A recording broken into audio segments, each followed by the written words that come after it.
Welcome back to Northwest Car Care in Marymore Park and the famous Marymore windmill behind me. Now, if you've been out of town a while, technology's come a long way. Windmills, long since gone. The name of the game now is electricity. With that in mind, here's a few things you can do yourself to make sure your car's electrical system is working properly. When you get in your car and turn the key, you expect it to start. But what if it doesn't? The first thing to check out is the battery terminals. That's usually the biggest problem area, especially in our climate, because it's the water that begins a process of electrolysis when it gets in around the battery terminals and causes corrosion. And corrosion is not a good conductor for electricity. You need to have good metal-to-metal contact for a proper charge.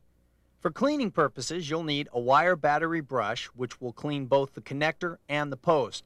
You could also use a battery cleaner. And by spraying it on the corroded post, it will neutralize the acid so the acid won't eat holes in your clothes.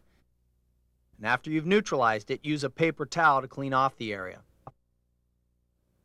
Once you've removed the terminal, it's time to use your wire brush. Simply insert it through the connector and turn several times to clean. And it should be somewhat shiny when you're finished. To clean the post, use the other end of the wire brush by fitting it over the post and turning again.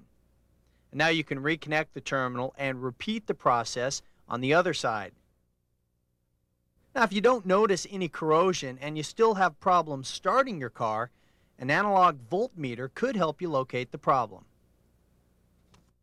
Okay, what we're showing you right now is a voltage measurement with each of the voltmeter's probes in the center of the battery post, and that's going to measure the exact battery voltage.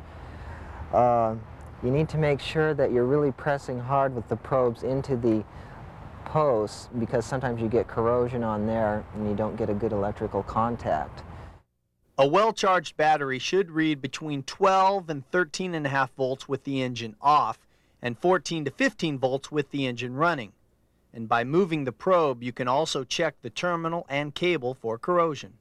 Then we'll move the positive probe onto the terminal clamp here to check for any voltage drop due to corrosion around the battery post. The next thing you want to do is do the same thing with the negative post, move it over here and see if there's any change in voltage which would indicate a voltage drop due to corrosion around the negative post. Then the next step after that is to move the post, and sometimes you can get these worked in through the insulation in the cable. Sometimes in very rare cases you'll find that there's corrosion inside where the cable is welded or crimped inside the battery terminal, and you want to check the voltage there again and see if there's any significant change. Then you want to move the negative probe to a good ground on the body of the car, such as the housing of this relay. There should be no change in the battery voltage at all these different positions. Checking your battery fluid is another